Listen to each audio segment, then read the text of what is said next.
Joan Sutherland.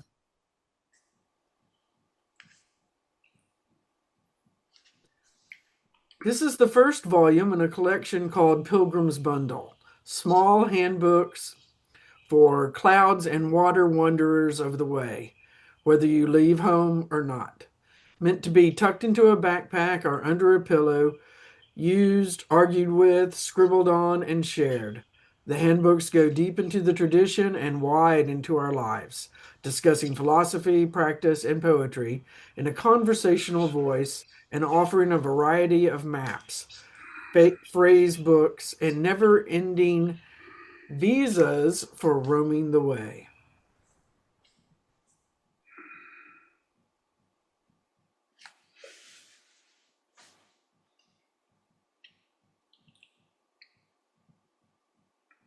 Anne, you want to read now?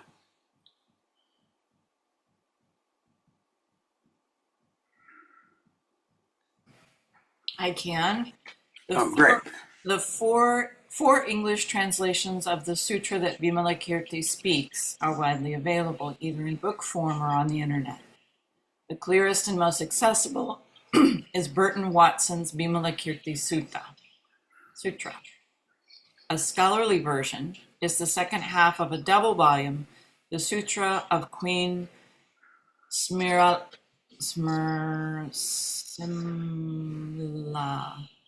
of the Lion's Roar by Diana Y. Paul and the Vimalakirti Sutra by John R. McRae. In an earlier generation, the Chinese version of the sutra was also translated by the Venerable Charles Luck as the Vimalakirti Nirdesa Sutra. The Tibetan version of the sutra, which is somewhat different, is represented by Robert A. F. Thurman's Vimalakirti's Nirdesa Sutra. In this commentary, the quotations from the sutra are my own versions, based on and much indebted to these translations.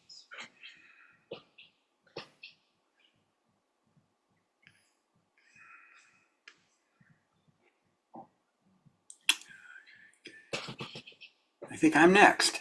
Preface. There's a myth tucked under layers of philosophical discourse, an elaborate description in the sutra that Vimalakirti speaks. Like all myths, it's a story that speaks to our souls, telling us something timeless about how to navigate the dream of life. The Vimalakirti myth is about developing a peaceful and generous heart in a world of sorrows, and about how the awakening of each of us is an inextricable part of the awakening of the world.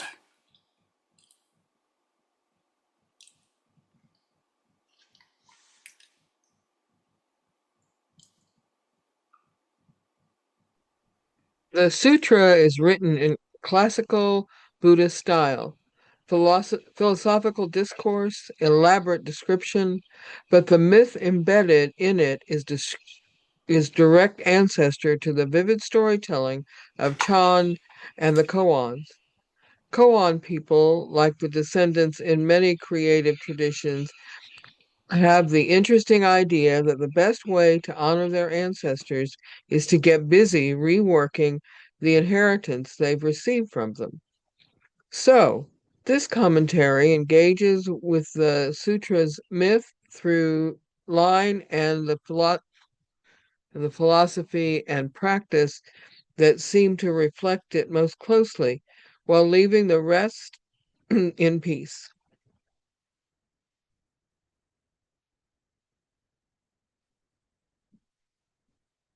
The commentary began as a series of talks in Santa Fe, New Mexico in the spring and summer of 2011.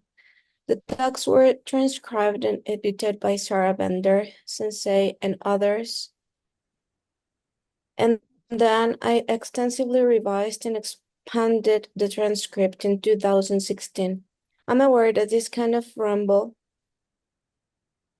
through an ancient text asks something of contemporary readers, and I believe the effort is more than worth it, since the ancestors have an awful lot to tell us. So I'll give it to you like this, close to the old bone, and if you make poetry out of it or set it to a modern beat, that's just as it should be, too.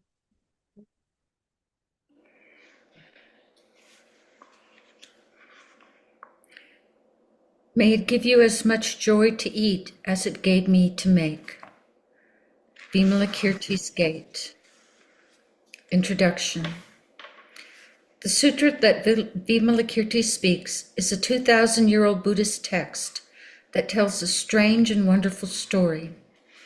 At the center of the story is a man named Vimalakirti, who is lying on a sickbed in an otherwise empty room, in an otherwise empty house, in a city in northern India. He's considered a bodhisattva, which is to say, an awakened person who has chosen not to melt into nirvana so that he can remain in the world to work for the awakening of everyone else.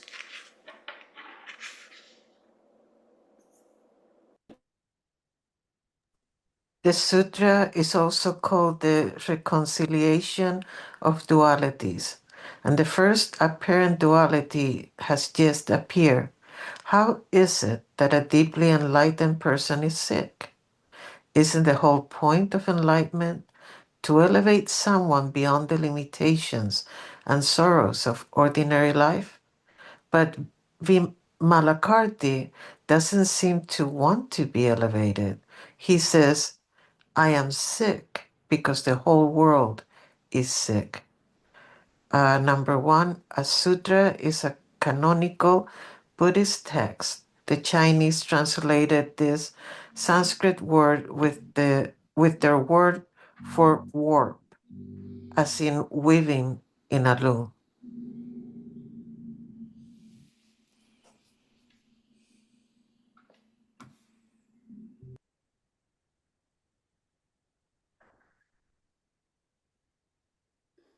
Welcome, Ed.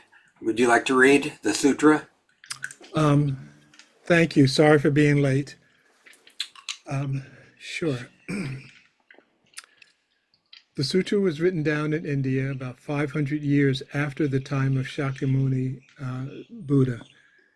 The Buddha taught during the middle of the first millennium BCE, when a revulsion against the excesses of the Iron Age was being expressed not just in northern India, but by figures like Socrates in Greece, the early Taoists in China, and countless women and men whose names we don't remember. They expressed a collective anguish about the violence and brutality of the time. Many of the antidotes they offered involved withdrawal from the fray, intense self-examination, and meditative practices. Nothing else can happen, they believed, until the fever breaks. And if the culture won't calm down, they could at least treat themselves one by one. In fact, the word nirvana is etymologically linked to a word that means the cool after a fever. Interesting. You forgot to read the paragraph above it. Did I? Yes. Oh, the implications of this explanation, which is also an expression of love and a vow, reverberate through the text. Thank you.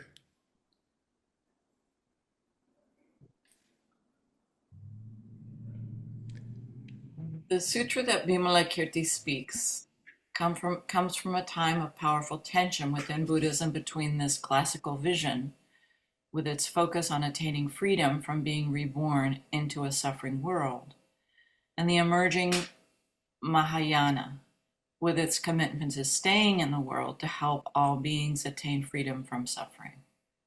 The fever had cooled enough that people were starting to formulate the antidote to the antidote, as it were. When not consumed by delirium, when not focused on escaping the delirium of others, we begin to turn back toward the world. Hearts shuddered in fear, yearned to open again to something larger than self-preservation, and the sutra offered a perspective and a practice to support those who wanted to turn back to the world. But it couldn't completely shed the habit of turning away. So much so that it ends with a passage about practicing really hard so you can be reborn in a better place. reversing the core message of the text.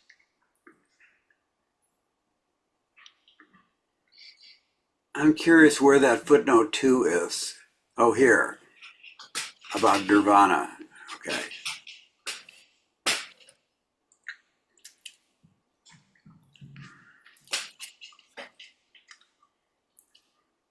Could we read the footnote? Thank you.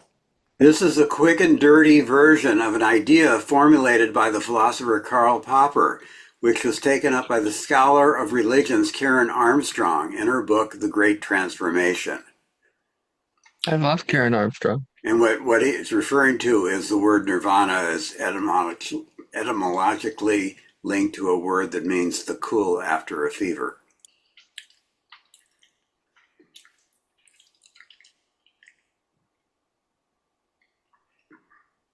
The thread we're following through the sutra is an early version of what we'd call endarkenment now, though the sutra never uses that word. In broad strokes, enlightenment is about the brilliant illumination that lifts us from the suffering world and is the focus of the classical Buddhist literature. Endarkenment is about the radiance of the depths that lets us find home in the world. Endarkenment is the heart that breaks open to life, rests comfortably on the unfathomable mystery of existence, and is easy with uncertainty, complexity, and what courses underground. Enlightenment and endarkenment are both essential to awakening, and Vimalakirti was one of the earliest voices for including the dark, an inclusion that makes awakening whole. And I have a question. If we roll back up, what was it that they said was then the opposite of what it was really supposed to be about? So much they answered the passage practically really hard so that you can no.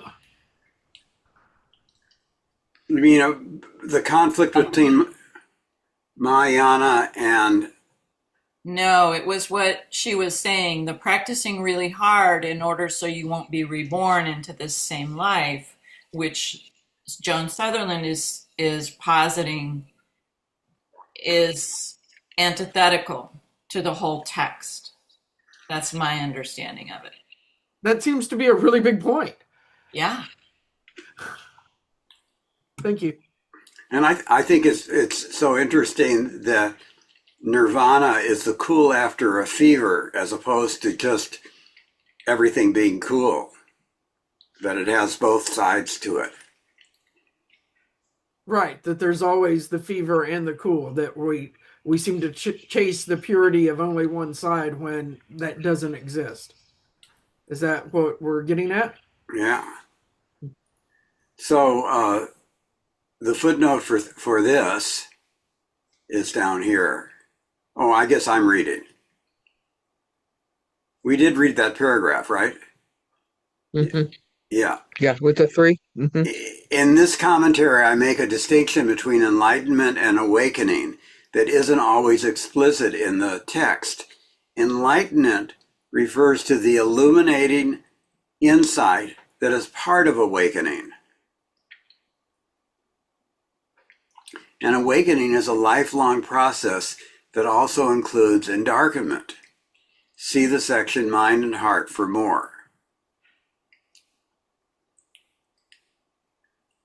So now, when the sutra arrived in China, it must have seemed wonderfully familiar to the early Buddhists there, who were steeped in their native Taoism. Taoism puts the origin of everything in the great mysterious, the primordial darkness out of which the lights of the visible world stream.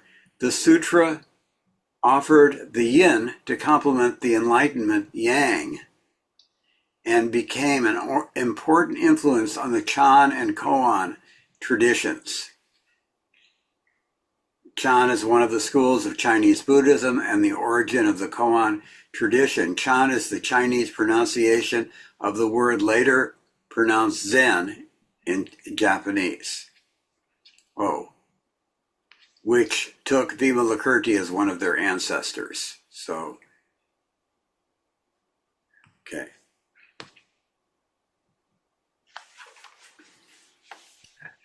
My commentary follows Chan and the koans in focusing on the parts of the sutra that most clearly lay out the brief for staying in the heartbreaking world.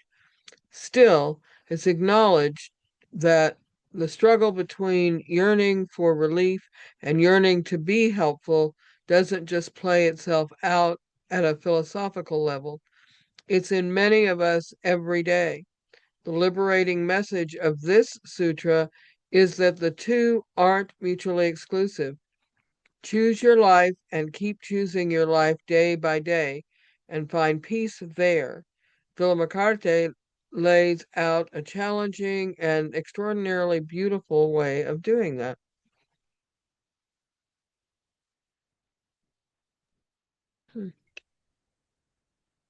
Before continuing reading, I'm going to make a quick technical question.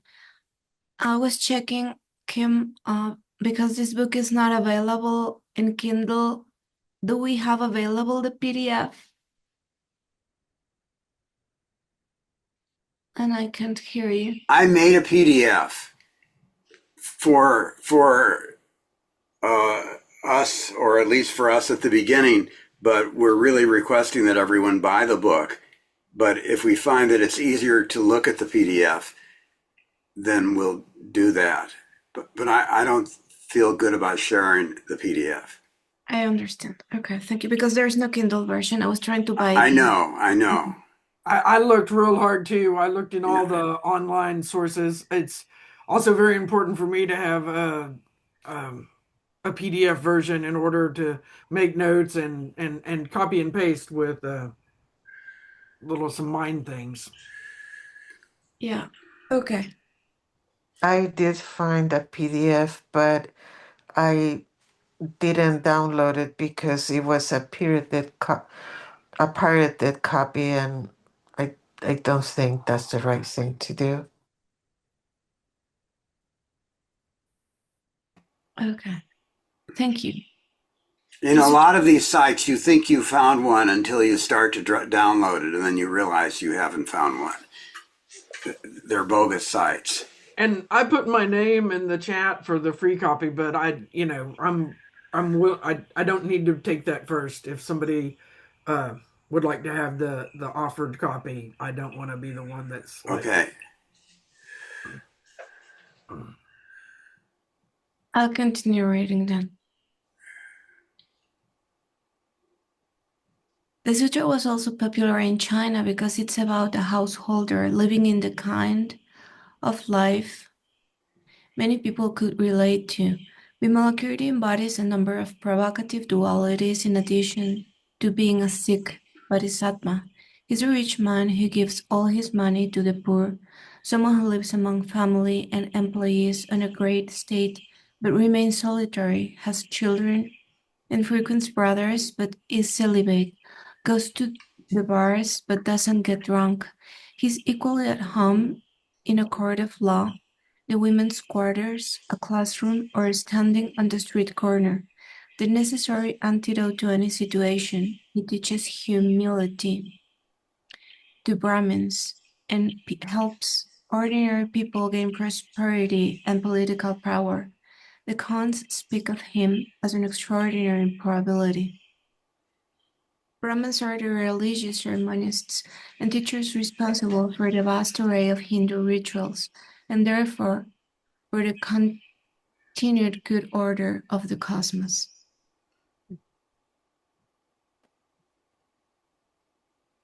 In the koan tradition, when we're presented with an apparent duality, we resolve it not by choosing A or B, but by looking for C, that unexpected thing that can embrace both A and B and create something new from them. In this sutra, Vimalakirti himself is C, the reconciliation of the opposites.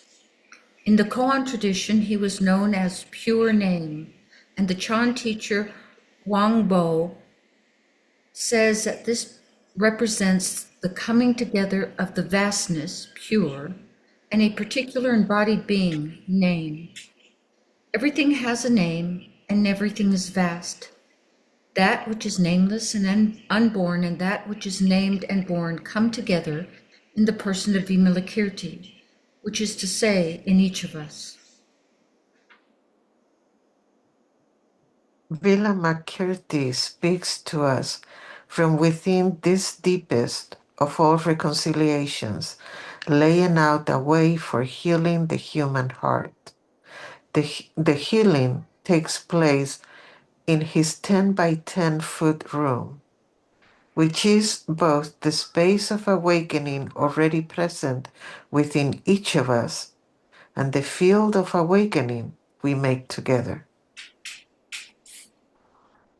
Step right into the dream of awakening, he's saying. Welcome to your own heart.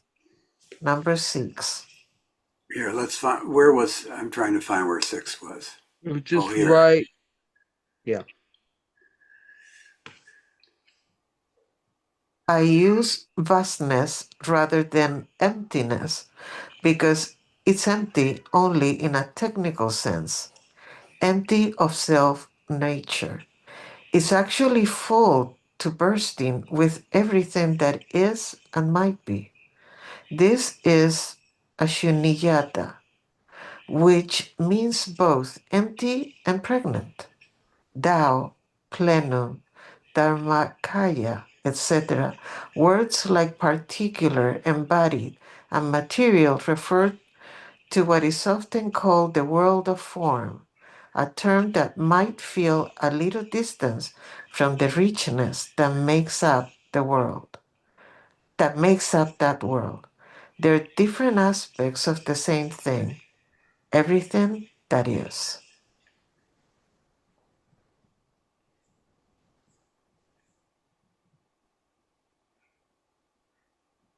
So does that mean that pure land, pure would be considered vastness or emptiness or both?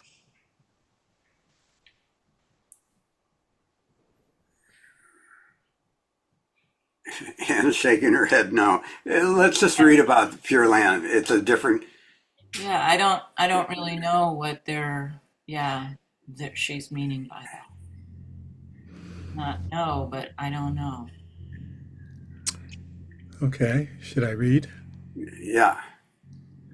The Pure Land. This very place is paradise. This very body, the Buddha. Hakuin.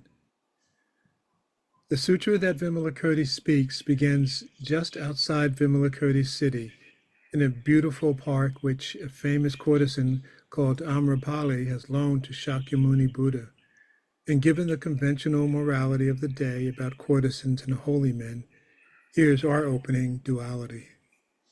Whenever the Buddha stops somewhere a while, a vast assembly of beings gathers to hear him speak. Not just monks, nuns, and lay people, but gods, bodhisattvas, heavenly musicians, dragons, phoenixes, and snake princesses. The sutra begins and ends in this lovely fragrant garden. As is his custom, the Buddha takes questions from the assembly, and one of his main disciples, Shariputra, steps forward. Shariputra is so respected for his wisdom that he's the person to whom Kuan Yin addresses the Heart Sutra. Shariputra, form is no other than emptiness, emptiness no other than form. In the Vimalakirti Sutra, he's the sincere voice of ordinary life with its grounded concerns and familiar ways of seeing things. And his questions keep the majestic narrative rolling. Here at the beginning, he asks the question that haunts so many seekers and pilgrims. You say that this world, this existence of ours, is the Pure Land, but I don't experience it that way. I experience it as full of pain, suffering, horror, and ugliness. In response, the Buddha gets down from his seat and digs his toes into the ground. As soon as he does, the world fills with precious jewels, and Shariputra sees it as the Pure Land. So let's read this definition of the Pure Land. The Pure Land, Sukhavati in Sanskrit, is a kind of heavenly paradise where some Buddhists throughout the ages have believed that you can be reborn after death if you do certain devotional practices in this life. For example, Japanese Pure Land Buddhists constantly repeat the Nembutsu, Namu Amida Butsu, homage to Amitabha Buddha, the Buddha of infinite light. We used to write to prisoners who were to encourage them in their Buddhist practice, and they love this Pure Land. It's very similar, in my view, to heaven. And it was a nice escape from prison. Yeah, Melin, you had a question? Yes, can we go up, please, to the first paragraph for Edward? So Go further up. this quote that we read in our Right. daily chant, Shariputra. In the Heart Sutra, yeah. Yeah, so what I was unclear for me was if this is the Buddha's voice, because Buddha takes questions from the assembly. So is it that the Buddha is answering something that Shariputra asked? I don't think the Buddha is the next part of the sentence says Shariputra is so respected for his wisdom that he's the person who Guan Yin addresses the Heart Sutra. So I'm reading that as Guan Yin is the person saying the Heart Sutra to Shariputra. I'm not sure the difference. I mean, I'm thinking Guan Yin is Avalokiteshvara. It is, yeah. Yes.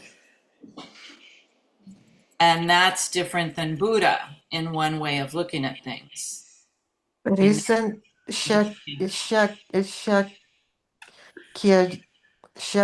okay. Shariputra. No, oh my goodness. Shakyamuni. Shakyamuni. I think that's the Buddha in this case. And it's on the first paragraph, third. Yeah. Right. Shakyamuni Buddha he was a Shakya.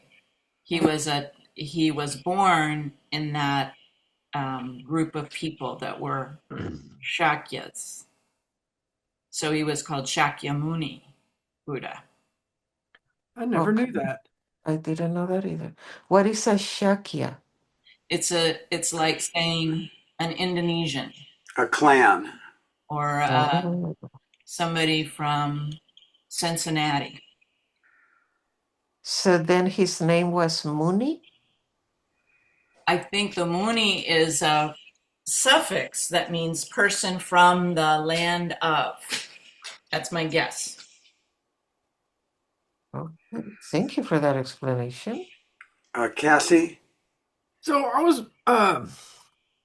my question is on this idea of pure land and that we are studying endarkenment and enlightenment.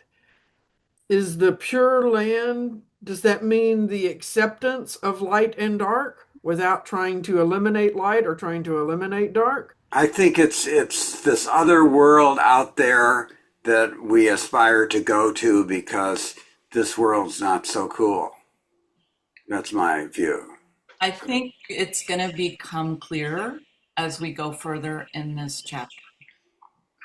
And I want to add here that quote at the beginning, this very place is paradise, is very similar to Christian thought when it talks about Christ coming to give you peace, to give you paradise here and now, and that this place is heaven and hell, both. So just struck me from my previous tradition. And so I really have a lot of questions about that. Like it seems like we would be constantly living in a state of not accepting both light and dark. That just I don't get that. You know, the if I'm on if I'm trying to always acquire something that's only light, that seems like that just creates suffering. I think that's what she's, I think we'll see that that's what she's highlighting, is that the title of this section is kind of this idea of the pure land, that if you work hard enough and you say a mantra often enough, you'll get there and your suffering will be relieved. Um, that's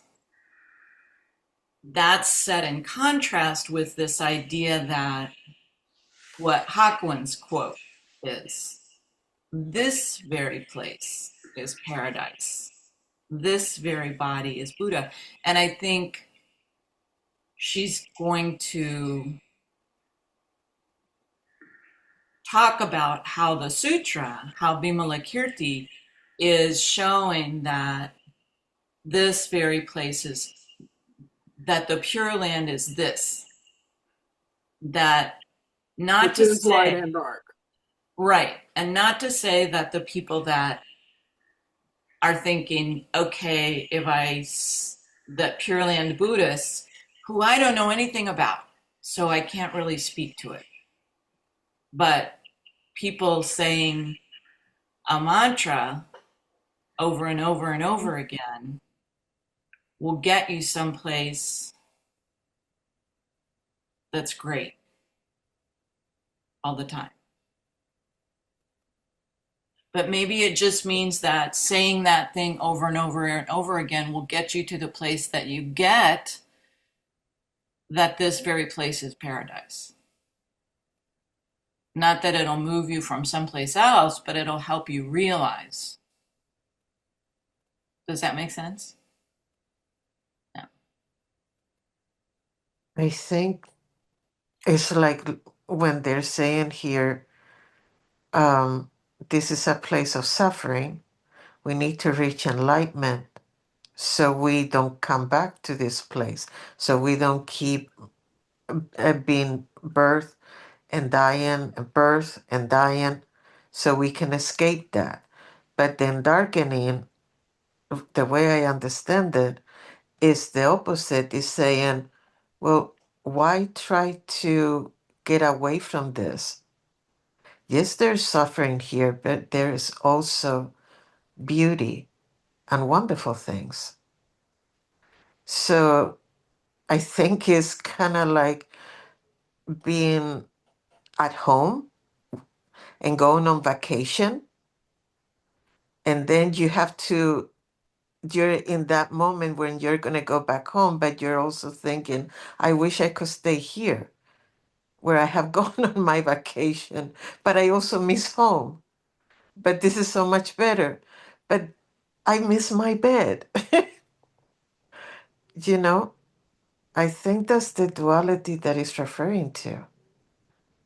It, Well, it, it's reframing, isn't it, Starlet? And it took you many years to do that when you got your illness. Yeah, that is true. You That didn't go is to a new place, but you changed your perspective. mhm. correct. That is very true. And I learned to love life itself. And I think too, she she spoke at the beginning about the two desires, or the two motivations. I want relief, or I want to be helpful. And do I want to go to the Pure Land, or do I want to endarken and stay here and um, learn to love what is? And that my impression is she's saying that both of those are necessary. Nelda? And both are possible. Yeah. In this sense, Nate this morning and after Zazen said that he sometimes found himself still holding on to the delusion that the more we practice, suffering will end, and that's not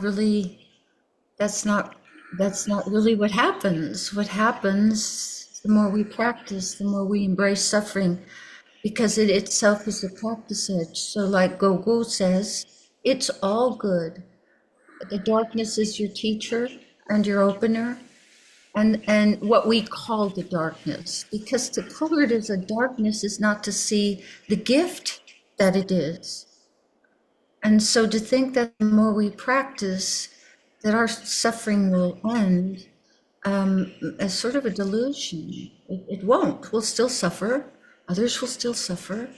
We'll just be able to hold it all with the more open container and see that suffering as a teacher.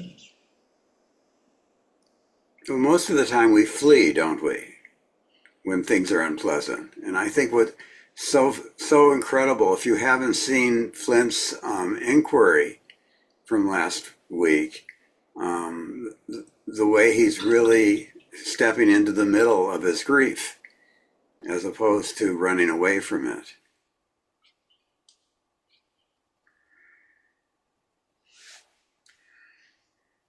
So I can't remember whose turn it is. Who just read? It was the last one to read, I think. I think it's Here, the world fills with precious jewels, and Shariputra sees it as a pure land. I think we're here. Does that make sense? and Ed just read, and so I'll go ahead and read. Okay, thank you. When the Buddha literally comes down to earth and digs his toes in, he doesn't instantly transform the world into the Pure Land. Instead, Shariputra says that now he sees the world as the Pure Land. The nature of the world hasn't changed, but Shariputra's ability to experience it has. When my mind doesn't arise, all things are blameless, as the koan says. This complicated, nuanced, gorgeous, difficult, confusing world, as it is already the Pure Land. And now Shariputra sees that that was always true. And let's read the number 8. Oh. The koan borrows from Singen's poem Trust in Mind, Zhen Shen Ming. So scroll down a little more and you'll see the rest of the, oh, that's it. Well, sometimes they go down here. No, that's it. But we read that every Wednesday morning, the Xing Xing Ming.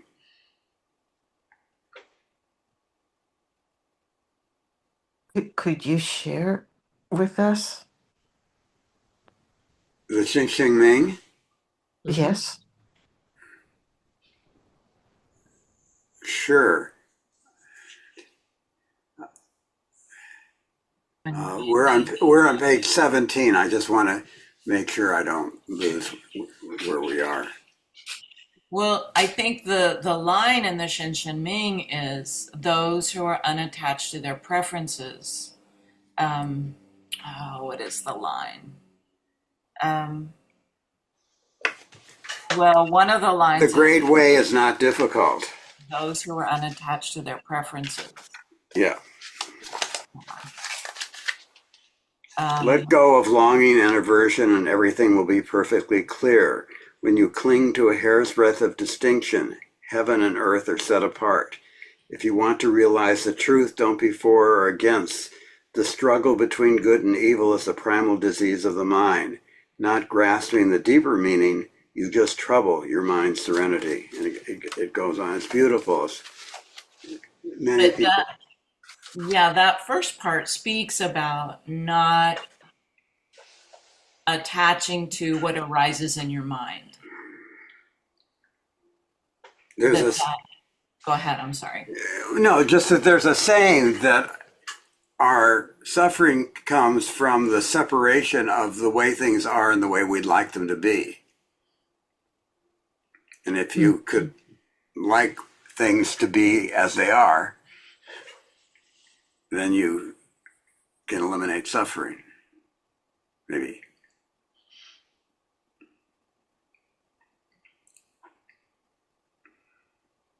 I tried to put it in chat, but it is too many words for chat to accept. Yeah. It's in our chant book, which is on the website.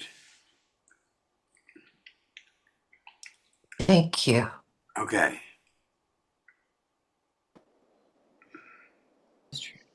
So it's Cassie's turn. Yeah, where are we? The sutra that Vimalakirti speaks Okay. lays out. I lost the share. Sorry. The sutra that Vimalakirti speaks lays out a couple of big questions right at the beginning. What does it mean that this world, as it is the pure land? I had that question. And what is the shift in perception that enables Shariputra to know that? Then, through either omniscience or rumor, depending on your viewpoint, the Buddha knows that Vimalakirti is nearby and that he's sick. The Buddha wants to send a personal representative to offer his respects and condolences to Vimalakirti. It's probably not an accident that the Buddha's thoughts turn to the sick Bodhisattva so close on the heels of his dialogue with Shariputra. Perhaps he wants his disciples to experience a way of being broken-hearted, different from the one that Shariputra expresses. One that turns toward the world rather than turns away from it, and opens the heart to awakening. The Buddha asks, one by one, his 500 great disciples and all of the bodhisattvas to go, but they decline. They say that they're tangled with Vimalakirti in the past, that they've tangled with Vimalakirti in the past, and they don't want to be alone in the room with him because he's too disturbing. Their reluctance is understandable because Vimalakirti confronts us with a way of being that is awesome in the true sense of the word, in both what it promises and what it demands. It is extraordinarily in probability like the vows we take in refuge ceremony, an impossible aspiration that we are likely never to succeed at. But if the demand is large, so is the promise. Every human heart healed, beginning the healing of the world.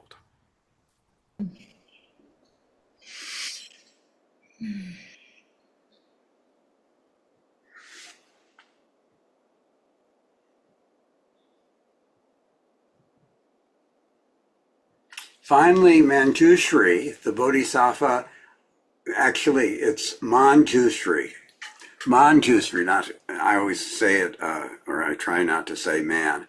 Manjushri, the Bodhisattva of insight, agrees to visit Vimalakirti, and everyone decides that a debate between the archetypal Bodhisattva of insight and the human Bodhisattva of great compassion is something not to be missed. So Manjushri sets off for Vimalakirti's place, trailed by 32,000 beings who want to see this conversation happen, even if they're not quite ready to have the conversation themselves.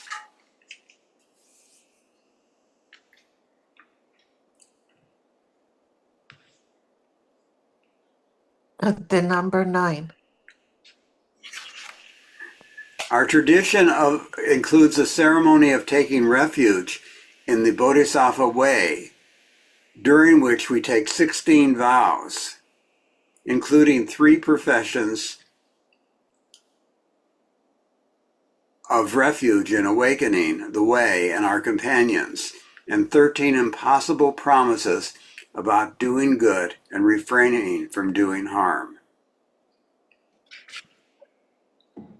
And this seems like a great place to stop reading, isn't it, Anne? Yeah, to put a pin in it. Yeah. Okay, and I got to write down, we're on page 19 for... And in the book, if you've got the book, that's page 15. 16.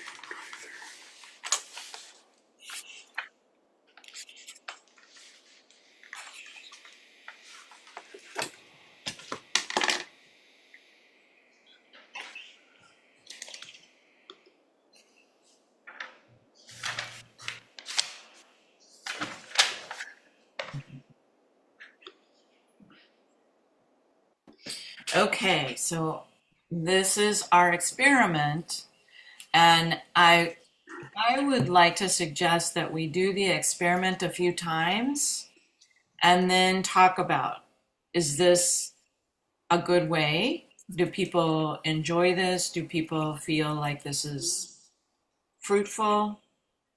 Or would people rather return to writing and sharing? So it's just a way of trying a different way, trying something different. So I'm going to go ahead and start. It'll be me, and then Cassie, and then Ed, and then Kim, and then Melissa, and Malin, and Nelda, and Starlet. So Ed, were you here when we talked about what we're doing? Okay, so I'll go over it again. So we're going to do a kind of Conversation Cafe. abbreviated version of Conversation Cafe. Okay. Yeah, Nelda, what's up? I may have missed something. So, in those 3 minutes that are ours, are you saying you want to hear from us how this imprinted on us? Or can we also respond to something we heard from someone else? Or do you want us to hold that sort of response for another time? Let me explain to Ed the whole thing, and I'll speak to that when I explain to Ed.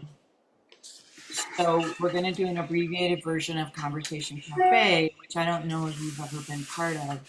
But basically, each person in turn, in the order that I just went through, will have 3 minutes to speak without being interrupted, without being questioned. Everyone else is in a listening mode, and holding the space for that person to talk about basically whatever has arisen for you, or whatever, how the reading has landed with you. Or I think it would be fine to talk about what the person before you, what impact that had on you, to respond to someone else's response. That seems like a fine thing to do. I don't think it would be good to talk about who I'm going to vote for city council, but about the reading or this particular time and place. Okay. And if you don't want to talk, if it comes to be your turn and you feel like I have nothing to say, we'll sit quietly for 3 minutes and respect that time that was carved out for that person.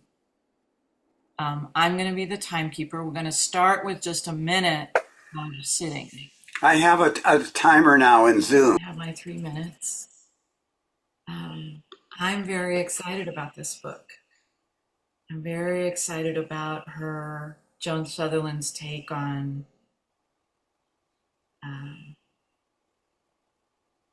everything.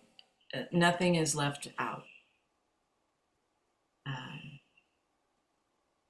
It reminds me, as I'm often reminded of, that part in love the chants we have in the morning about all at once you are free with nothing left to hold on to. That my desire to make things comfortable and pleasant and happy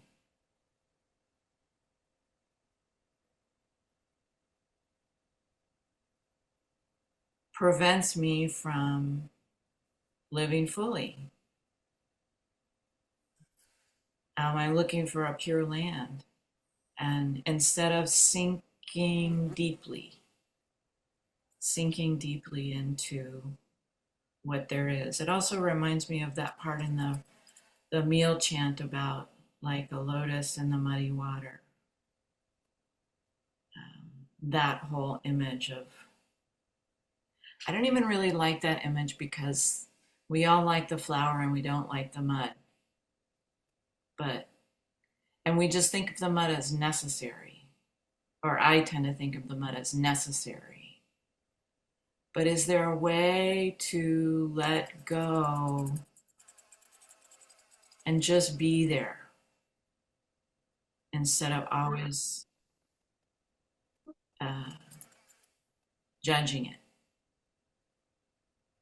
always saying this one's better than that one? I don't like that. I like this. Um, and I'm really I like that she brought up endarkenment. I like that whole idea or philosophy or theory that I don't really know much about. I have several books that I've bought that I haven't really read about that, but that um, that seems like something that's really important to me in my practice, that nothing is left behind and everything is precious. And it seems really, really hard to do.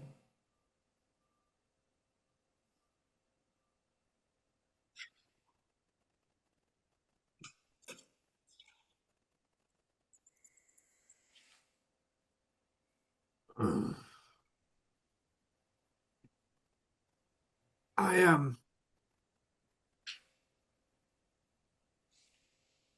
I'm very wary of agendas for destinations. And there's also the idea that we desperately need hope. And so I think that to bring awareness to the energy of hope, but not attaching to its outcome, is a very important distinction.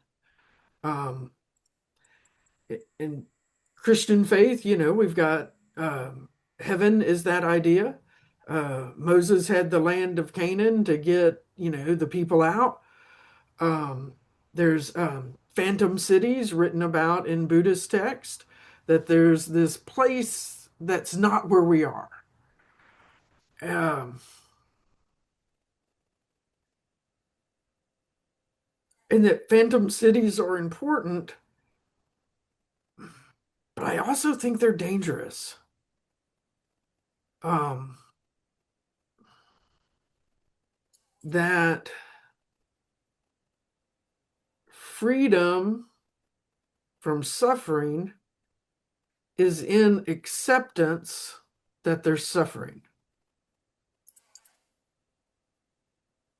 Um,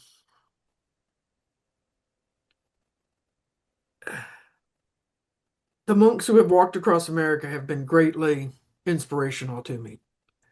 I've just, the whole series has just, knocked me to my knees. And I was reading some of the things that the lead monk who was walking said, and he talked about how the people lining up to greet them with flowers and fruits and substances, sustenance. Um, and the balance of that with the people who would press on the gas pedals so that they would have to walk through the exhaust of their cars and held up signs of hate. And his response to it was um, really touched me because it was to offer them um, loving kindness, even when while being personally attacked. And that was really impressive to me. And the idea of not taking it personally is something that I'm definitely working with right now.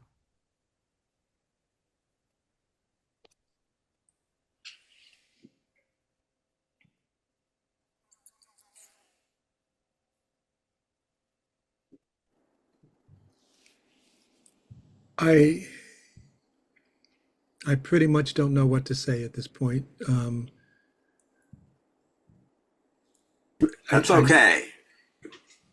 yeah, I need to process.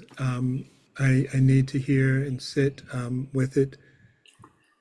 Just the two things that pop up. Interesting, Anne. You said we see the lotus, and it's a flower. It's pretty. It's beautiful. So forth, so on. But we don't like seeing the mud. I don't really see the mud. I see the flower. I see the water. But I don't see the mud. But again, it's something that's there, that's necessary. How how is it? What is it as a way to be for what you see, what you aspire to, but also what you don't see? Um, I don't know. I'll wait to be played off the stage. I want to thank the Academy.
Well, I've been forever confused about beauty. Kind of, I think what Ed was pointing at too, like,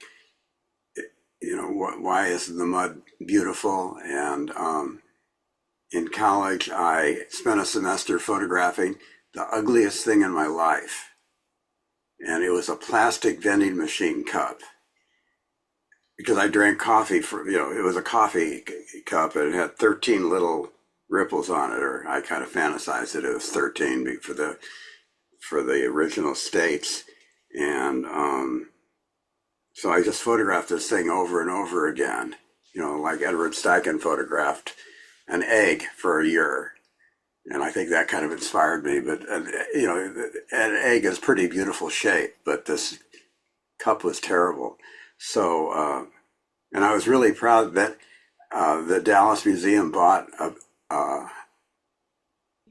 one of my final photographs and hung it next to Matthew Brady. That was really, really cool. But I keep, I see something that's very beautiful, and I'm stimulated by it, and then I'm questioning, so why should that be beautiful? And then the other day, I've been working with Dennis on these interviews of people who knew Lady Bird Johnson, and this is a guy who actually developed weeds, the seeds for wildflowers uh, in great mass. He figured out a way of doing this, and I never realized that the problem with weeds were that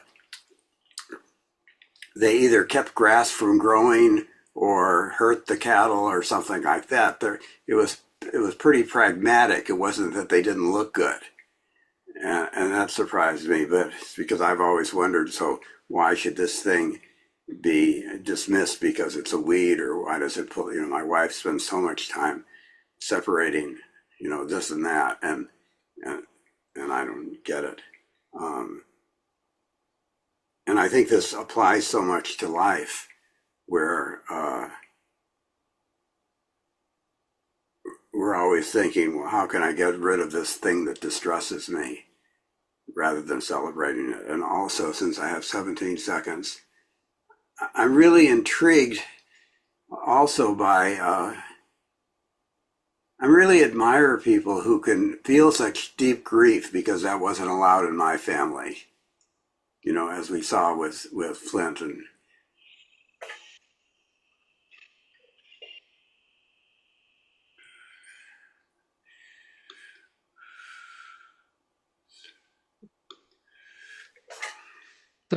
So I'm really happy to be back with Vimalakirti. He somehow dug a special place in my heart with the other things we've been doing.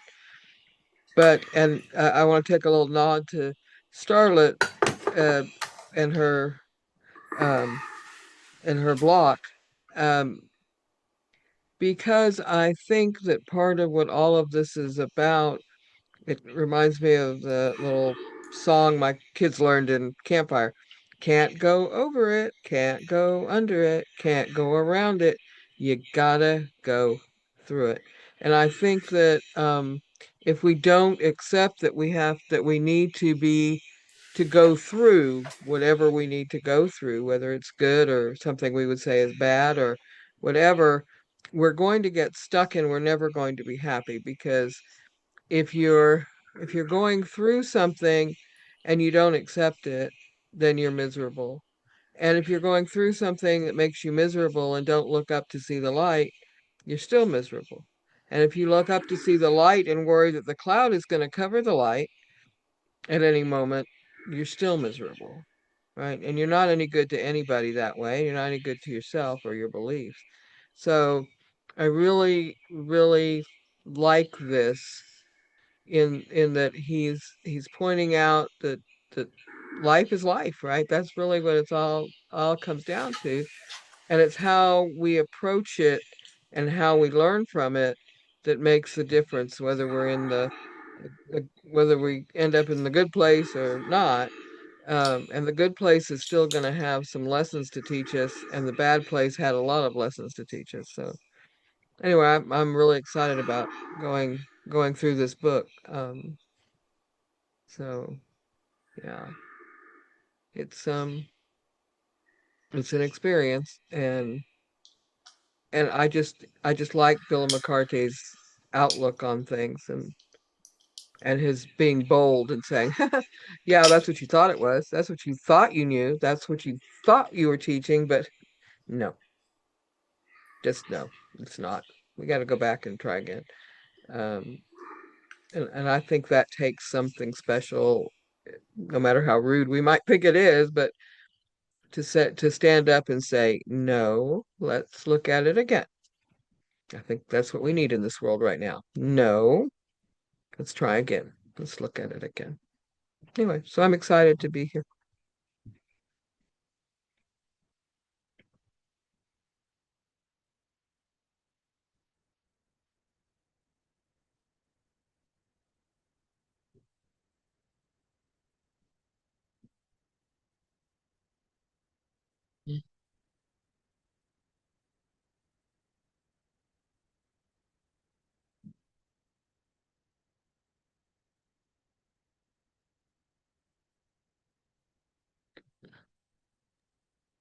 I really felt the opposite, Melissa. As you mentioned at the beginning, like I've been in this group like 4 or 5 years, I don't know, and I said maybe I should give it a break because when we were at the sutra, it was very impenetrable for me, and the way it was written, and now I'm glad that I'm here because maybe this book will allow me another understanding of it, and yeah, because I love the group itself very much, and I felt like I needed the paper or the book or something, but I wanted to read again, if it's possible, Kim, the concept of endarkment that was written in the book that was mentioned. I don't know if we can do that. I really like this choose your life day by day, this sentence that we read. That really struck me. Choose our life day by day, what we do with each day. And I also highlighted or wrote this the dream of awakening. I like it. It was put as a dream, awakening as a dream. It's for me. It is a metaphor that works. And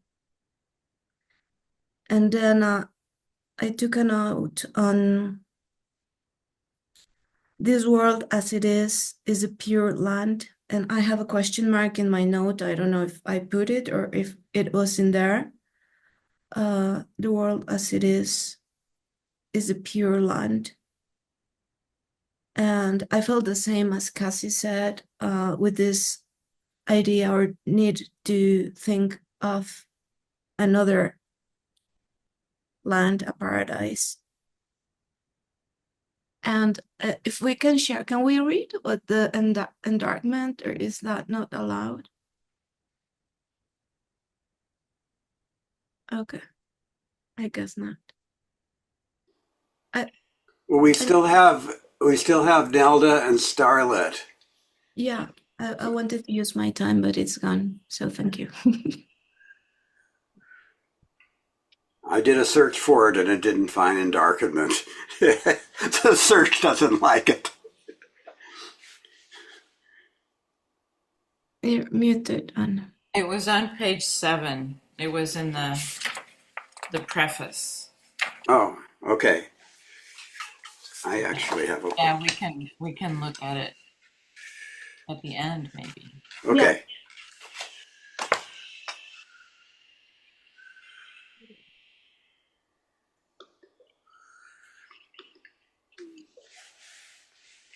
I'll start by saying that on the Myers-Briggs 16 personalities, I'm an ENFJ, which means I process things bodily and they just show up in that way and with lots of feeling. And the first thing that showed up was just this heart expanding feeling when I saw you all.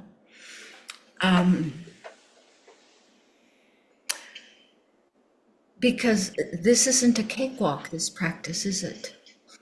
And that each of you is here to know more, to learn more, to see more about how to heal every human heart just deeply touches me. I'm grateful for you. And then the next thing that showed up was my gratitude for my dad, who passed away on January 4th at 97. Because my dad lived with an attitude that nothing was impossible. And so I thought nothing was impossible. Oh, go to law school with no money, just walk in the door. You'll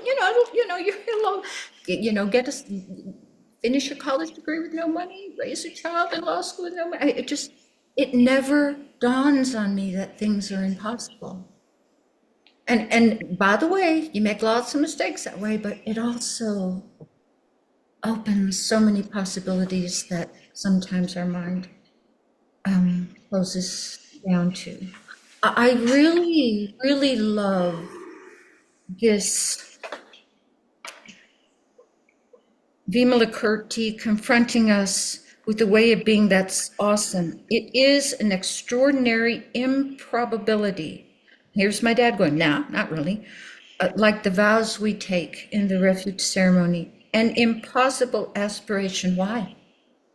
I mean, I believe in cosmic consciousness, and we may or may not have talked in this particular reading group about the butterfly effect.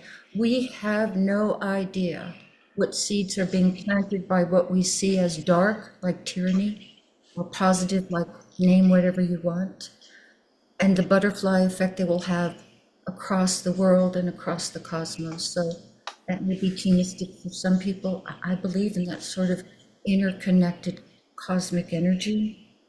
And it's only my small mind, as the Shin says, the struggle between good and evil is the primal disease of the mind, not grasping the deeper meaning, which meaning we are all one cosmic energetic field that feeds each other, gives and takes from each other. You just troubled your mind.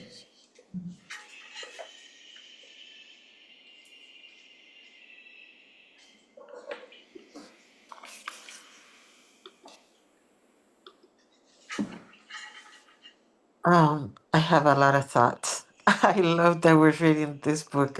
This book, I love Villa McCarthy. I love the fact that he makes sure that the yin and yang is present in everything he does. On the book, it says he goes to a brothel, but he's celibate. There you have the duality. He's rich, but he gives all the money to the poor. He's surrounded by people, but he's solitary. So he's kind of like on purpose putting the counterpoint of saying, okay, this is how all of you think things are, but you can think outside the box. There's another way. And I love that representation of yin and yang, and that he does it on purpose. I also love the fact that I have never realized that enlightenment is trying to escape the world that we're in. It's trying to escape the suffering. But then darkening is not actually the embracement of suffering. It's actually looking at the world and saying, this world is actually seriously good. There are things that are bad, but there's also things that are really good. And it's basically like saying we need both. Um, to me, with my illness, the nickname of it is the suicide disease because you're in so much pain that you want to kill yourself, not because you don't want to be alive, you just want the pain to stop. You want to escape the pain. But the fact is that in going through all of this, you realize you cannot stay alive just because you say, because I love this, or because I hope for that. You find that you stay alive because you realize life itself is worth living and is incredible. Just life. And I find that represented in the darkening. And I love that.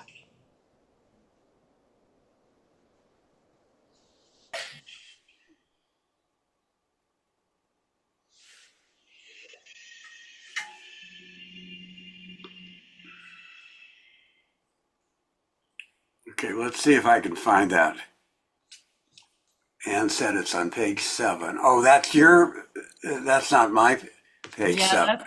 that's of the preface. It's Vimalakirti's Gate. So it's the introduction. In the introduction, so I've got it on the 3rd page of the introduction. Or if you can just read it, Anne, because I know it's Yeah, time. Thank you very much. I can read it. The thread we're following through Here this we go. The thread we're following through the sutra is an early version of what we'd call endarkenment now, though the sutra never uses that word. In broad strokes, enlightenment is about the brilliant illumination that lifts us out of the suffering world and is the focus of classical Buddhist literature. Endarkenment is about the radiance of the deeps that lets us find home in the world. Endarkenment is the heart that breaks open to life, rests comfortably on the unfathomable mystery of existence, and is easy with uncertainty, complexity, and what courses underground. Enlightenment and endarkenment are both essential to awakening, and Vimalakirti was one of the earliest voices for including the dark, an inclusion that makes awakening whole.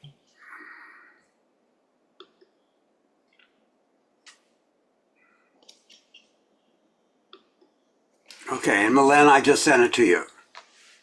Thank you very much. So it seems like that was a kind of a common theme for all of us. Thank you, Milen, for asking it to be read again. So I thought that was great. I really loved hearing from all of you. Yeah, we'll pay attention to this, and then, like I said, after a couple, 3 times, we can decide whether we'd like to continue with this or shift back and forth or whatever. And for those of us, a number of us were there with Peg's book, and Peg had a section on Conversation Cafe. But also you can Google it and read about Conversation Cafe. But what I noticed with it that is so startling is how much conversation, how deep the conversation gets when we're not interrupting each other. You know, when we're given those 3 minutes.